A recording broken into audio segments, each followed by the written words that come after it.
Oke, selamat pagi seluruh mahasiswa SI 7B ya di mata kuliah audit sistem informasi. Ya. Semoga sehat semua ya. Kita ketemu lagi di mata kuliah audit sistem informasi. Kali ini di pertemuan 6 yaitu SDLC dan peran audit dalam SDLC. Adapun setelah kuliah ini, jadi nanti kuliah ini sebentar saja kita akan melakukan kuis yang bisa Anda akses lewat Spon yang saya beri waktu 30 menit setelah Anda membuka link dari Spon itu. Jadi jangan dibuka sekarang karena kita kuliah dulu. Takutnya nanti kalau Anda nggak sengaja buka sekarang, nanti kan waktunya berjalan, akhirnya Anda kehilangan kesempatan untuk kuis. Ya, dan kuis itu nggak bisa diulang, hanya satu kali. Nah, kemudian kita ini dulu ya, kita bahas mata kuliah kita dulu. Jadi pokok bahasan hari ini yaitu definisi dan tahapan dalam SDLC, peran audit dalam SDLC, kemudian peran auditor dalam siklus SDLC. Nah, apa sih SDLC? SDLC itu kan kalau dipanjangin adalah sistem life cycle, sistem development life cycle. D-nya itu development. Ya, kalau SLC saja itu sistem life cycle atau siklus hidup sistem. Kalau ada huruf D-nya berarti siklus hidup pengembangan sistem. Nah, siklus hidup pengembangan sistem adalah sebuah penerapan pendekatan sistem untuk mengembangkan atau membuat sebuah sistem atau subsistem informasi yang berbasis komputer. Jadi itu adalah pendekatan untuk mengembangkan kalau ada huruf D-nya ya. Tetapi kalau tidak ada huruf D-nya maka dia siklus hidup sistem. Jadi dimulai dari sistem itu direncanakan, kemudian sistem itu dianalisis, kemudian dibuat, kemudian digunakan, kemudian akhirnya akan kembali ke siklus awal ya, tahapan pertama yaitu tahap awalnya. Dan itu akan berputar terus sampai sistem tersebut tidak lagi digunakan. Makanya disebut siklus hidup. Jadi kalau udah mati berarti nggak lagi ya, nggak berputar lagi. Nah di dalam SLC itu empat tahapan pertamanya adalah SDLC. Jadi 4 tahapan pertama dalam SLC adalah tahapan SDLC. Jadi tahapan kelimanya itu namanya penggunaan. Nah itu bukan masuk dalam SDLC tetapi masuk dalam SLC. Nah tahap 1 kan perencanaan, tahap kedua analisis, tahap ketiga perancangan, tahap keempat itu penerapan. Nah 4 tahap itu adalah tahap SDLC. Kemudian tahap penggunaan yang terakhir itu setelah digunakan maka sistem tersebut akan dievaluasi. Kemudian kalau ada kekurangan atau ada saran-saran perbaikan atau ada masalah atau ada penambahan subsistem maka akan kembali lagi di tahap perencanaan sampai siklusnya terus berjalan sampai sistem tersebut mati atau tidak lagi digunakan. Nah, kemudian tahapan SDLC tadi udah di slide sebelumnya. 1 perencanaan, 2 analisis, 3 desain, 4 implementasi, 5 maintenance ya. Jadi ada 5 ini ya. Tapi kalau tadi sih ada 4. Jadi ada memang perbedaan, ada yang menyebutnya 4, tidak ada maintenance ini, tapi ada yang bilang 5. Itu tergantung sumbernya saja, kita menerima semuanya. Nah, fase SDLC pada kebutuhan audit. Jadi di fase planning ada kebutuhan audit, di fase analisis ada, di fase desain juga ada, di fase implementasi ada, di fase maintenance ada. Nah, di desain kebutuhan audit yaitu pada logical design atau desain logis, kemudian pada formulir-formulir yang ada pada sistem tersebut dan laporan-laporan yang ada pada sistem tersebut. Nah, formulir dan laporan bisa saja berbentuk interface dan dialog-dialog sistem, file-file sistem, database sistem, dan desain fisiknya sebuah sistem. Kemudian apa sih peran audit dalam SDLC?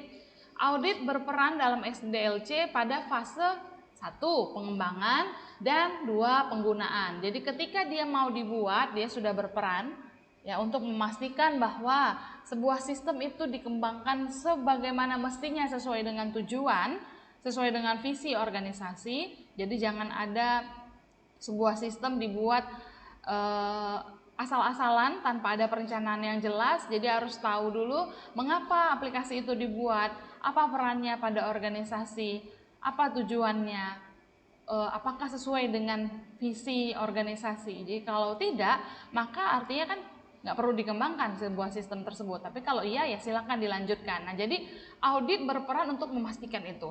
Pastikan bahwa sistem yang direncanakan, sistem yang akan dibuat tersebut sesuai seiring sejalan dengan tujuan organisasi. Oke.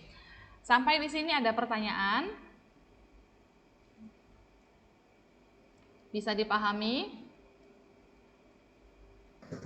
Paham, Bu. Paham ya? Nah, jadi oke. Nah, jadi tadi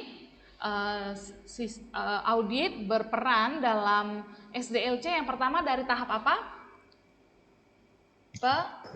Pengembangan, Pengembangan. perencanaan. Iya, pengembangan. Mengapa audit berperan dalam tahap pengembangan? Mengapa audit berperan dalam tahap pengembangan? Untuk memastikan apa tadi saya bilang ya? Untuk memastikan Siklus sistem. Memastikan apa? Memastikan sistem yang akan dikembangkan berjalan atau dilakukan sesuai dengan visi atau tujuan dari organisasi. Jadi jangan sampai sistem tersebut dibuat tanpa ada acuan yang jelas.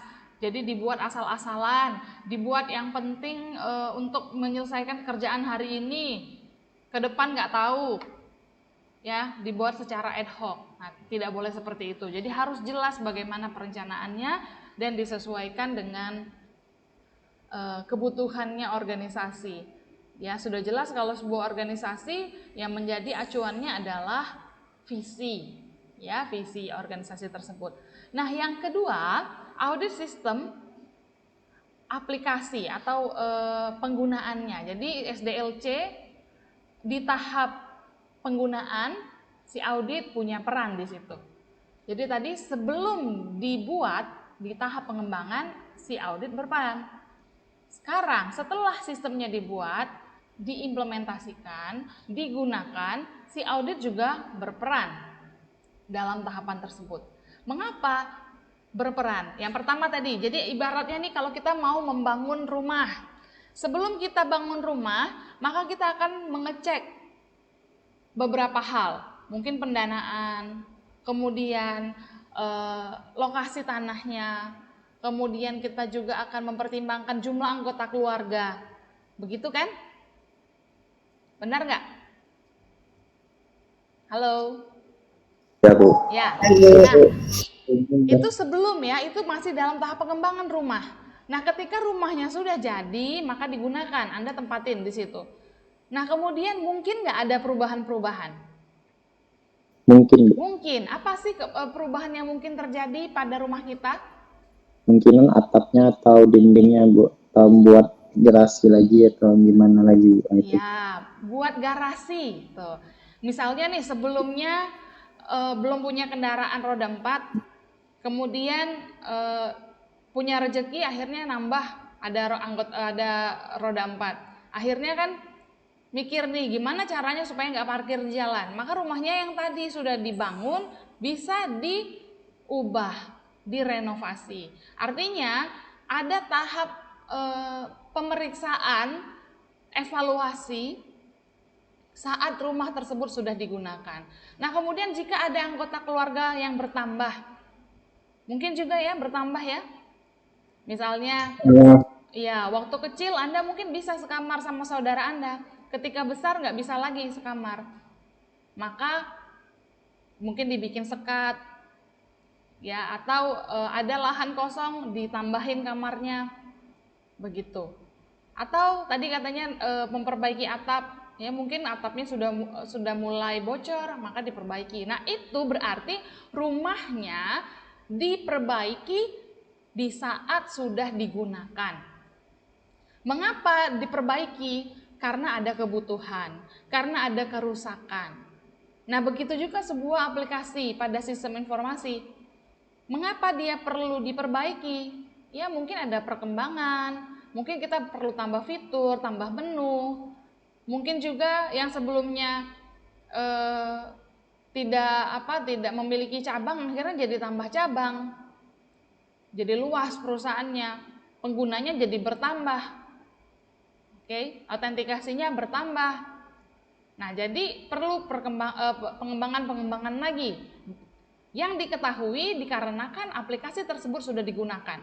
Nah, maka salah satu peran audit adalah di fase penggunaan, memastikan bahwa kalau kita balik ke rumah ya, memastikan bahwa rumah yang kita tempati ini masih sesuai dengan kebutuhan rumah tangga saat ini. Itu kalau rumah. Kalau aplikasi, maka memastikan bahwa aplikasi yang kita gunakan saat ini pada organisasi masih sesuai dengan proses operasional organisasi saat ini dan bisa mengcover sampai masa yang akan datang, ya, dengan batasan tertentu. Nah, kalau nggak diaudit maka nggak akan ketahuan. Audit itu kan pemeriksaan kan, iya kan? Ya, iya Bu. Iya. Audit itu kan pemeriksaan. Nah, maka untuk memastikan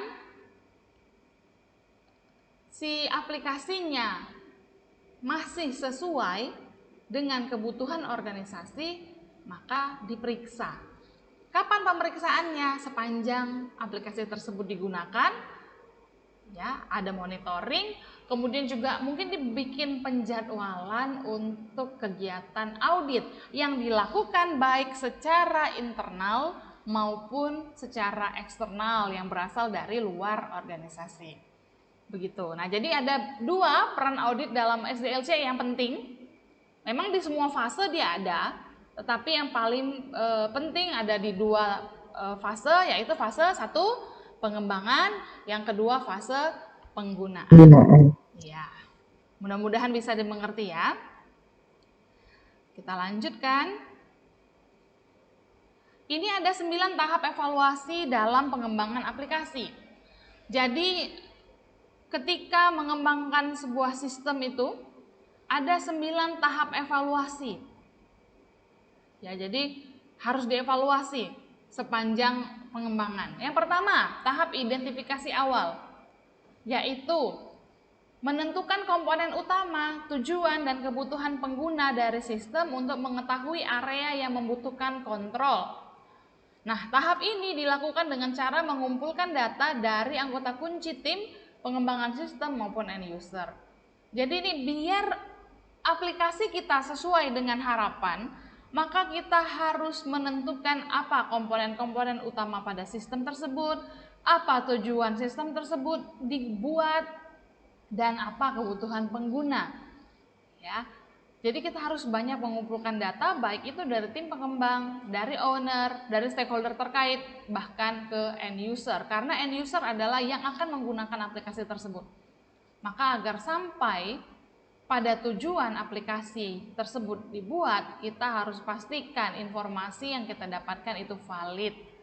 Informasi yang valid, karena aplikasi tersebut akan digunakan oleh si A, maka kita harus cari tahu apa kebutuhan si A terhadap aplikasi tersebut.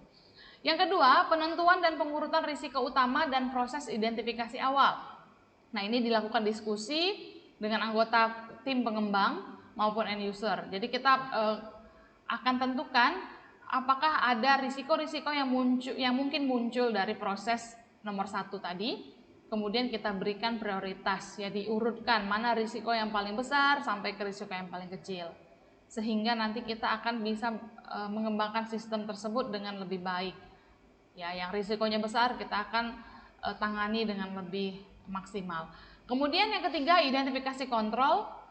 Untuk mengurangi risiko terkait dengan pertimbangan standar hukum, regulasi dan arahan manajemen terhadap pengembangan sistem tersebut harus dilakukan identifikasi terhadap kontrol. Oke, jadi bagaimana cara pengontrolan risiko? Kalau risiko A terjadi, bagaimana kontrolnya? Jadi kita identifikasi dulu kontrolnya. Kemudian tahap keempat, memberikan saran. Sudah dapat kontrolnya, maka kita berikan saran kepada tim pengembang sesuai kontrol yang ada dengan desain pengembangan sistem. Kemudian akhirnya dimonitor, yaitu diawasi yaitu mengawasi proses pengembangan sistem untuk memastikan bahwa kontrol yang sudah diidentifikasi tadi di tahap 3 itu sudah terpenuhi dan metodologinya juga sudah diikuti. Kemudian ditinjau lagi, ya setelah diimplementasikan sistem tersebut harus terus ditinjau. Bagaimana sistem tersebut berjalan harus ditinjau, memastikan bahwa sistem tersebut berjalan dengan baik. Kemudian dievaluasi, mengevaluasi sistem aplikasi yang berjalan dengan standar-standar dan prosedur yang berlaku, ya baik itu prosedur-prosedur pemeliharaan sistem maupun prosedur yang lain yang terkait. Kemudian dilakukan pengujian terhadap prosedur tersebut, prosedur pelaksanaan pemeliharaan, apakah sudah sesuai dengan standar. Ya, jadi tetap diuji. Jadi jangan menganggap oh kita sudah punya standar pemeliharaan maka kita ikuti saja. Belum tentu itu masih kompatibel sama keadaan yang sekarang atau ya keadaan yang akan datang. Maka prosedur tersebut juga harus dievaluasi, harus diuji. Kemudian evaluasi proses pemeliharaan sistem ini untuk memastikan apakah objektif kontrol telah dicapai dengan melakukan analisis terhadap hasil pengujian dan bukti audit lain yang ditemukan. Jadi setelah diuji, ditemukan temuan-temuan, maka kita evaluasi, kemudian nanti mungkin diberikan saran perbaikan.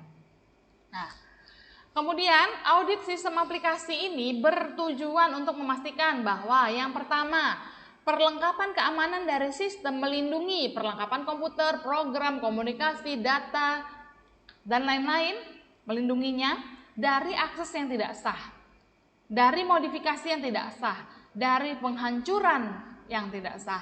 Jadi agar si sistem tersebut, aplikasi tersebut aman, tidak ada kegiatan-kegiatan tidak sah yang bisa diberlakukan terhadap dia, maka kita harus melakukan audit sistem aplikasi. Ya. Jadi tidak boleh ada orang lain yang berhak untuk masuk ke sistem kalau dia tidak terautentikasi. Tidak boleh ada yang mengedit form, mengedit database, tabel pada database kalau dia tidak memiliki wewenang. Tidak ada yang bisa mengubah, ya. Kalau nggak ada haknya, otorisasinya tidak ada, maka tidak bisa mengubah.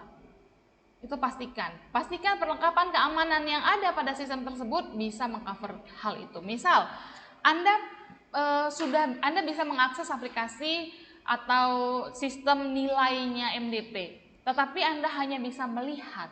Bisa ngedit nggak ya? Anda bisa ngedit nilai nggak? Bisa. Nggak bisa. Nah, tujuan audit memastikan hal tersebut selalu aman. Jadi jangan sampai nanti tiba-tiba ada yang bisa mengedit nilai, tapi dia tidak berhak. Saya bisa nggak ngedit nilai kamu? Tidak bisa juga. Saya nggak bisa ngedit nilai kamu. Yang bisa mengedit nilai kamu adalah sistem. Bagaimana sistem bisa mengedit? Misalnya gini, Anda kuliah audit SI sekarang di mata kuliah saya ini, saat ini di semester sekarang. Ternyata nggak lulus, misal ya, atau dapat D dan Anda pengen ngulang. Maka Anda bisa mengedit nilai dengan cara mengulang, mengambil kembali mata kuliah audit sistem informasi pada semester Gasal 2021, kemudian Anda kuliah, kemudian kalau nilainya bagus, diinputkan kembali oleh dosen yang mengajar di semester tersebut, barulah bisa diedit. Bahkan ADM pun tidak boleh mengedit nilai Anda.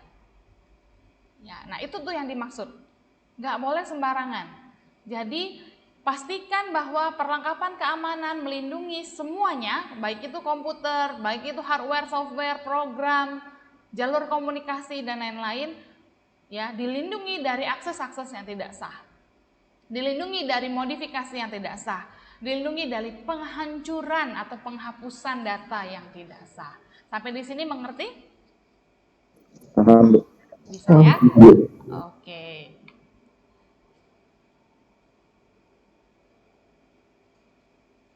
Nah, saya mau screenshot sebentar untuk ini kita, absensi kita nanti yang dilaporkan. Jadi walaupun nggak ada wajahnya ini ya, tapi kan paling tidak kan kelihatan orangnya ada 24 termasuk saya.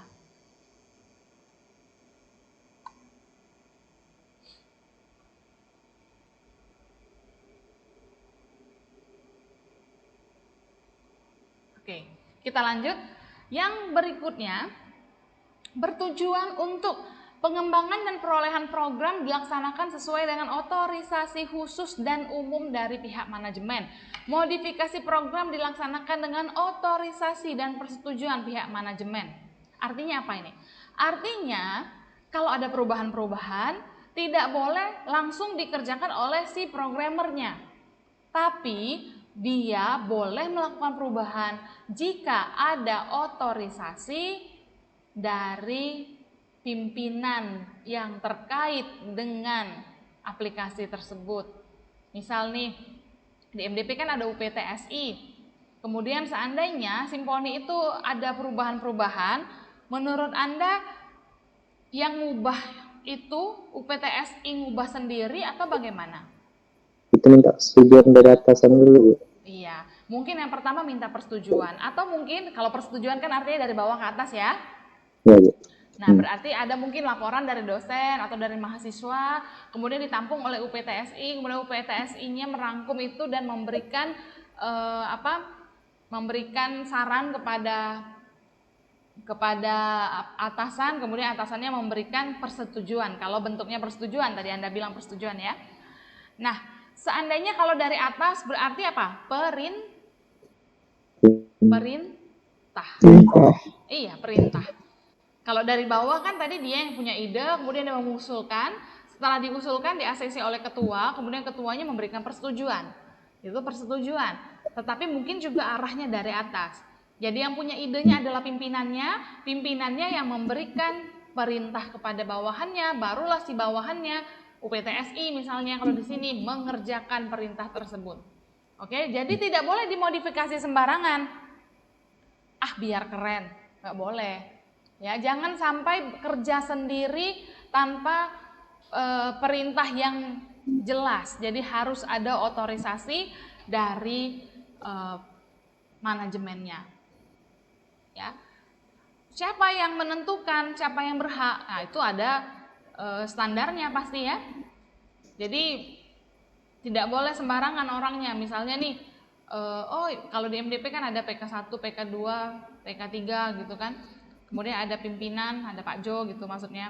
Nah, jadi siapa di antara mereka yang berhak? Nah, itu harus dibicarakan lebih lanjut, kemudian harus tertuang pada sebuah peraturan. Nah, jadi siapa nih yang berhak untuk memberikan perintah terkait perubahan sistem? Nah, jadi tidak boleh sembarangan tunjuk ya, sembarangan ubah. Jadi mentang-mentang dia merasa, oh saya kan pimpinan di sini, saya request saja untuk perubahan aplikasi. Nggak boleh kayak gitu juga, pasti ada standarnya, pasti ada regulasinya. Ya, jadi tidak boleh atas wewenang pribadi. Oke, tidak boleh atas kekuasaan pribadi, tetapi harus benar-benar diatur.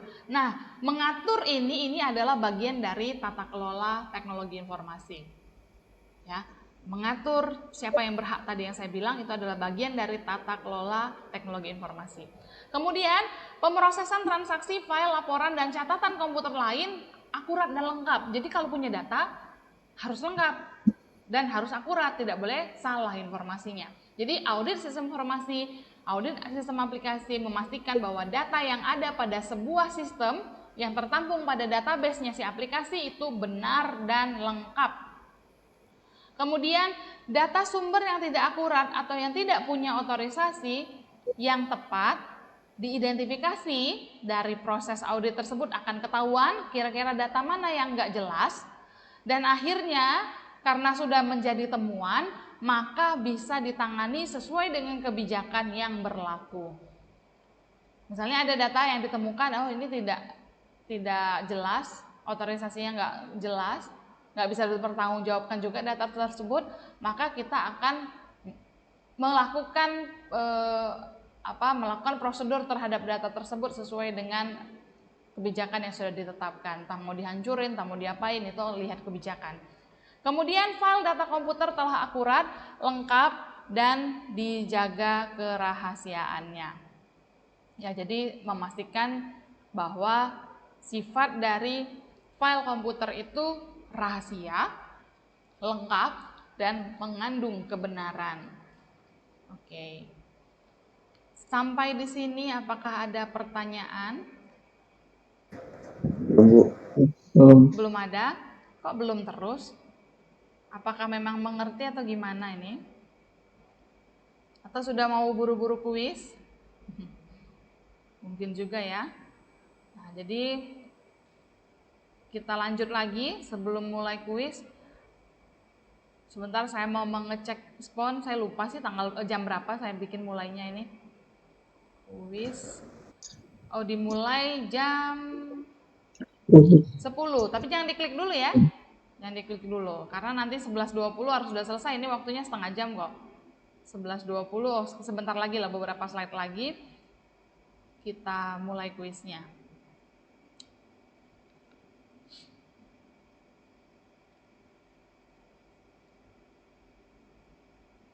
Ini tinggal dikit juga sih. Kita habisin aja slide ini dulu. Nah, ini contoh temuan kelemahan pada audit sistem aplikasi. Contohnya, seandainya nih ada temuan, kita nggak akan bahas semuanya, kita contohin 1-2 gitu ya. Misalnya ketika diaudit sebuah aplikasi ditemukanlah bahwa yang pertama tidak ada rencana jangka panjang. Jadi sebuah sistem aplikasi tersebut dibuat-buat aja, nggak jelas bagaimana rencana jangka panjangnya. Jadi yang penting ada masalah hari ini, ya udah kita bikin aplikasi untuk menyelesaikan masalah hari ini.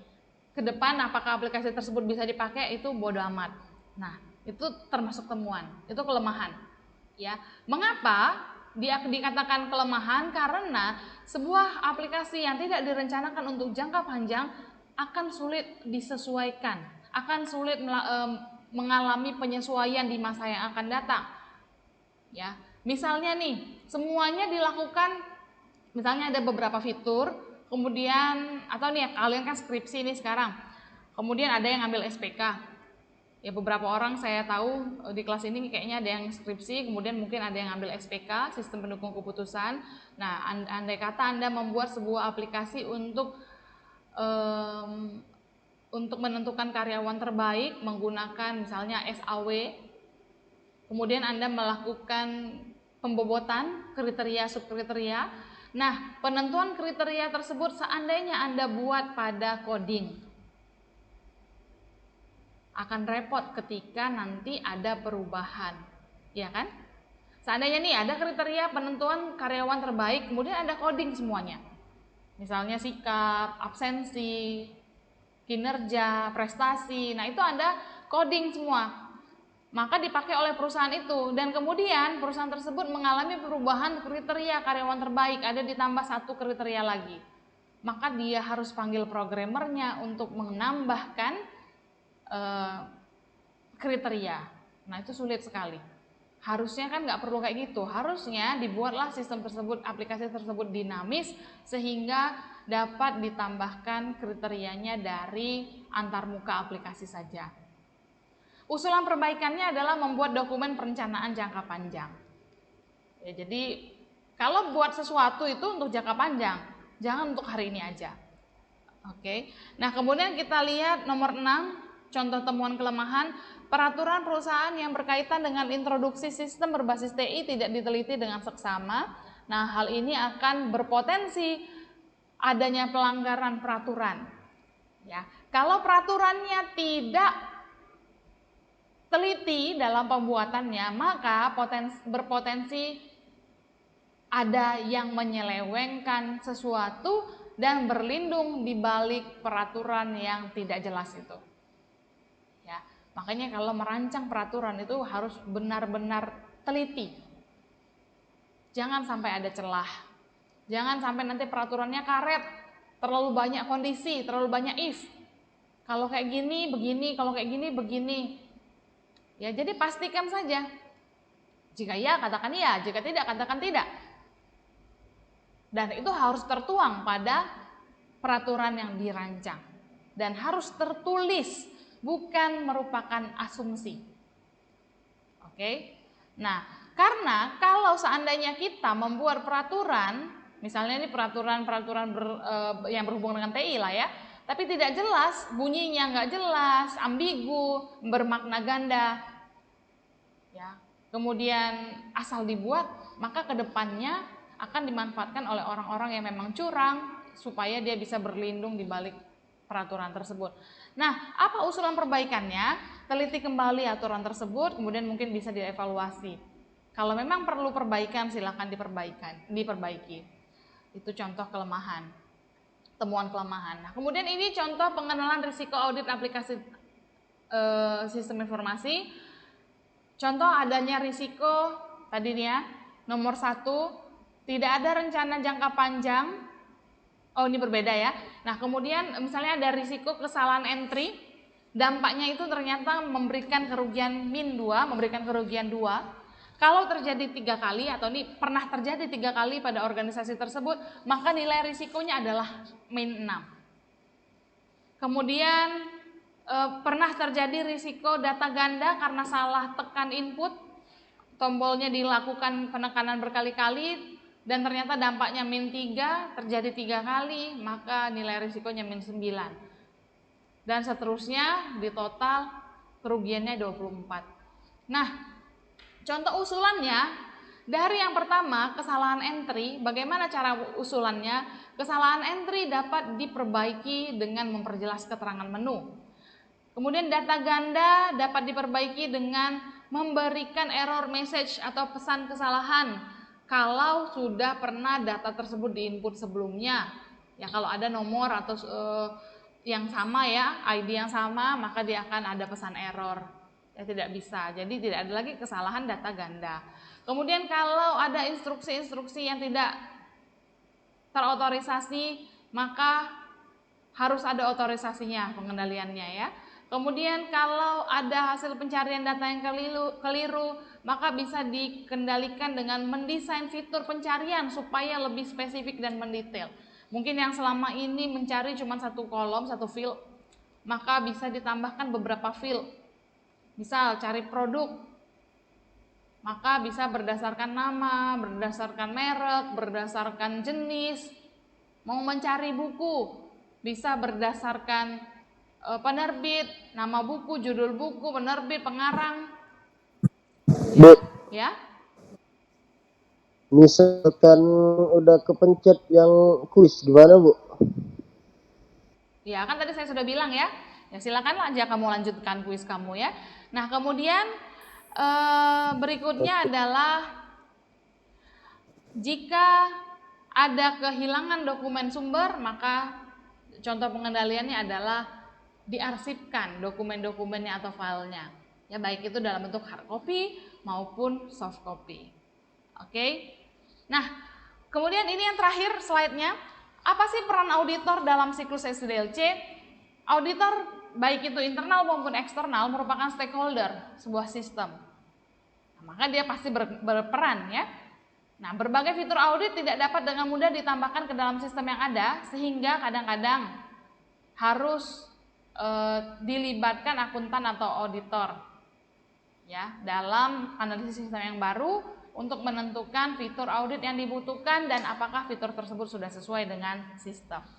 Oke, ini akhir dari kuliah kita. Kemudian kita akan melanjutkan ke kuis. Ya, yang sudah ngeklik tadi silahkan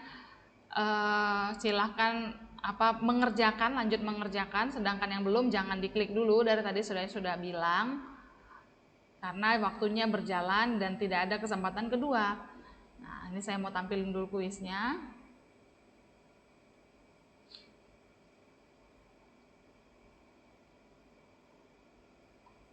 Bentar ya.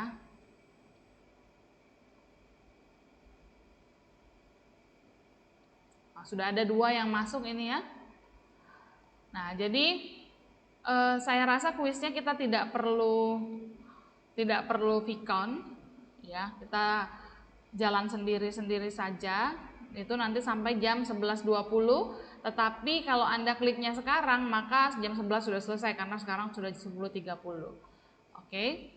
Hanya bisa dilakukan 1 kali, tidak ada pengulangan. Jadi kalau Anda sudah klik maka silahkan saja. Ya, tetapi kalau Anda belum klik, mungkin Anda bisa baca-baca dulu sebelum mengerjakannya karena itu materinya berasal dari materi pertemuan kita yang sebelumnya. Oke. Saya rasa cukup sampai di sini Vicon-nya. Kita ketemu lagi mungkin nanti kalau masih ada waktu kita akan ketemu di WA group, dan rekaman hari ini akan saya upload di YouTube dan nanti akan saya berikan pertanyaan sehingga Anda bisa menjawabnya di kolom komentar untuk mendapatkan poin UTS. Jangan lupa UTS sebentar lagi. Ini sudah pertemuan 6, nanti pertemuan 7, kemudian setelah pertemuan 7 kita akan UTS. Oke, selamat mengerjakan kuis. Selamat pagi, sampai ketemu. Terima kasih, Bu.